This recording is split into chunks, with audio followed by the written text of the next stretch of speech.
It's time for the big question right now, and ex-footballer and Match of the Day presenter Gary Lineker has talked about the shocking levels of abuse that he receives for expressing his political opinion. Speaking to the Guardian newspaper, he said the levels of attack are extraordinary, but that he'll not back down and will continue to speak his mind. In the interview, he revealed that he's received threats after retweeting and later deleting a post on social media calling for Israel to be banned from international sporting events, including football. In the past, Lineker has been criticised for describing the Rwanda policy as redolent of 1930s Germany, in a clear reference to Nazism, and for failing to directly and overtly condemn the October the 7th attack on Israel. But isn't Gary Lineker, like everyone else, entitled to free speech, entitled to speak for the many thousands of people dying or being injured in Gaza? Is the BBC star being victimised simply for having an opinion? Well, we'll bring my pundits in a moment, but first let's speak to a major star who's appeared on the BBC many times, legendary dancer and entertainer Wayne Sleep. Wayne, lovely to have you. How are you? Thank you. Do you think that Lineker is being treated harshly here for having a political opinion? No, I think if you put yourself out there and you make a statement as strong as that, you should expect whatever gets thrown back at you. I don't think you should be wimpish and just hide in a corner and say it's not fair. You should. Anybody who says something like that is inviting criticism on one side or another. So I would have thought he was used to it. Do you think there's too much vitriol pointed in his direction? I think that, in a way, I would agree with somebody saying, shut up, because he seems to think he knows what to do. But, of course, none of us do, really, about this situation. It's very complicated. And just to say one thing and boycott everything, when I was with the Royal Ballet, we were told to go and be peacemakers, you know, in the arts. And we all had a political opinion, but we certainly wouldn't raise it in an embassy in the province we were in. We were sent to, like, maybe calm things down, and the arts should transcend all that. And I think sport should transcend anything like that. But if it is necessary and it's a threat that is so obviously one person on the wrong side, but, you know, there are wrong sides all around here. Most definitely. And he's only taken one side. He hasn't even mentioned the other side. Now, of course, if he worked for ITV or GB News or any other private outlet, he'd be entitled to his opinion. I'm paid to have an opinion, Wayne.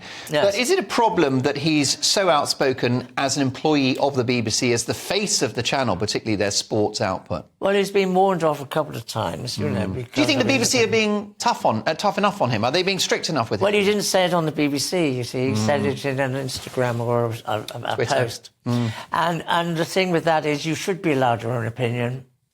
This country's freedom of speech, and he should be allowed to do it. But I don't like him reneging after it and trying to withdraw something that he's posted. You can't. As soon as it's posted, it's out there. And you just have to go with it. You can't suddenly think, oh, well, maybe I was a bit strong. I'll redo it tomorrow. Yes, because, of course, he deleted the tweet that he retweeted. Yes, and that's what he feels upset about. Yeah. I think that's, you know, you have to stand on your ground. And that makes him weaker, I think. Well, look, do stay in this conversation, because let's bring my pundits in, if we can, Wayne Sleep. Rebecca Jane is with us tonight, I'm delighted to say. We've also got Neil Wallace and Mike Green. Neil Wallace, do you think that Gary Lineker is treated harshly in the media and by the public just for having an opinion? Gosh, no. That's just quite a funny idea, that. The truth about Gary Lineker, pardon me, is that he is virtue signalling, attention-seeking, wrong-headed, know-nothing, spoilt, cynical, cosseted idiot. Oh, dear. He hasn't got a genuine principle in his head. What he's doing, he's hunting for clicks. That was very interesting, that incident this morning. There are so many own goals in it. He says that he says he shouldn't be persecuted for having an opinion. He says he crafts his tweets and his posts on Instagram thinking particularly about how he can use that huge following that he's got that he can shift their opinions. He does it deliberately, in other words. He said this morning that he didn't understand what was happening in Gaza, implying that he didn't understand what the Israelis were doing. The big part of that is he doesn't understand this at all, yes. And yet he feels entitled to comment. He is not entitled to comment. He is entitled to an opinion, absolutely is entitled to his opinion, but the problem is he's riding that £1.4 million that he is paid by the BBC taxpayer, BBC licence fee payer, to leverage those opinions. That's why he has no right, when he's the star that he is, to say these things and hunt the headlines. And finally, the real thing that got me when I read that article was he was asked specifically, why do you comment constantly about the conditions of Gaza and what's happening to the people of Gaza, which is in many ways a terrible thing? And he's then asked, why haven't you ever commented on the October the 7th massacre, the kidnapping, the vile, vile things that happened then at the hands of Hamas? And he ignores it. He says, well, one atrocity doesn't mean other people can commit atrocities. He even passed the opportunity then not to condemn the horrors of October 7th. I don't believe for a moment that he's entitled to continue to talk about things, using our money on things in the real world he knows nothing about. However, Rebecca Jane, he's got a track record about being concerned for refugees. I believe he's taken in at least one refugee since the Russian invasion of Ukraine. He's worried about climate change and global warming, and he's concerned about the many women, children and old people that are dying in Gaza. What's the problem? Yeah, well, what the problem is that he sat on his, multi-million pounds.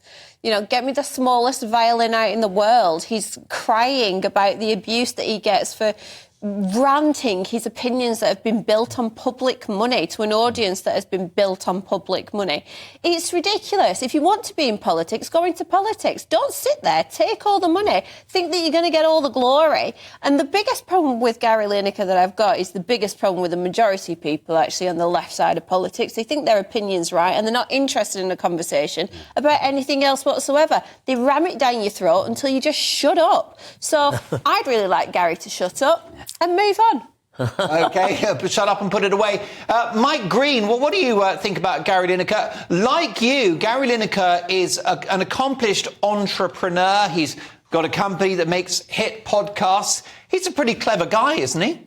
Well, yes, and everyone does have the right to an opinion, but you're not going to hear any different opinion on this from me to Neil and Rebecca, because he is paid not to have an opinion on anything other than the sports side. He is paid to follow the BBC's impartiality rules. He never does that. They pay him more than most of their other talent, and yet he gets away with having an opinion that is often uninformed. He talks as if he's some kind of eco-warrior, man of the people, caring for everybody. Well, he didn't care when he was taking millions off of Qatar for the World Cup, a country that is anti-gay, a country that allows prejudice against women, a country that supports Hamas. So, illegal if to be you can have opinion, at least illegal live by to be gay. Sorry? Illegal to be gay. Yeah. Yes, exactly. So if you're really going to be this passionate about people's rights, this passionate about looking after everyone, then at least live that, walk that talk, Gary, because you don't, and evidence says that you'll take where the money is, you'll go where the money is, and suddenly your morals drop. So I agree. He should put up, shut up, and stick to the impartiality rules that he is employed to stay within. Yep. Well, I don't wish to participate in a pile-on, but I might add that he successfully sued HMRC to get his tax bill reduced by several £1 million. Of course he did. So much for socialism. But listen, last word goes to Wayne Sleep. Wayne. What? What are your conclusions?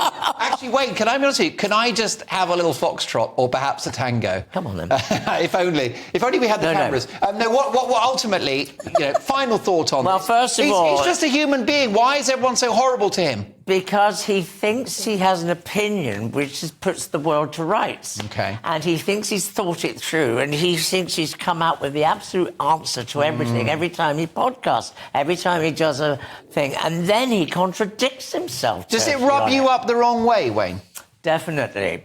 Well, what rubs me up the wrong way is just listening to that Qatar thing, and they're anti-gay totally, and he didn't mind going there. But I remember a time when he and a lot of footballers were anti-gay, and I remember meeting him in that period. But of course, he wasn't anti-gay then. Well, is there evidence that he was anti-gay? no, he was very polite. He was one of the politest. But, I mean, the general opinion of being in football athletics was that a ballet dancer who's a male was a puff anyway. Oh. And that was the way they behaved. So he's one of the old-fashioned ones, I suppose. Well, listen, you've had the last laugh, Wayne. What a thrill to have you back in the studio. Thank you. Happy New Year. Looking princely as ever. Come back and see us on the panel very soon. And I'm a rugby man myself. Is that right? Yeah, I used to be hooker in the scrum. Why doesn't that surprise me? Be careful, Wayne. It's a family show. We've all had a drink. The brilliant Wayne Sleep.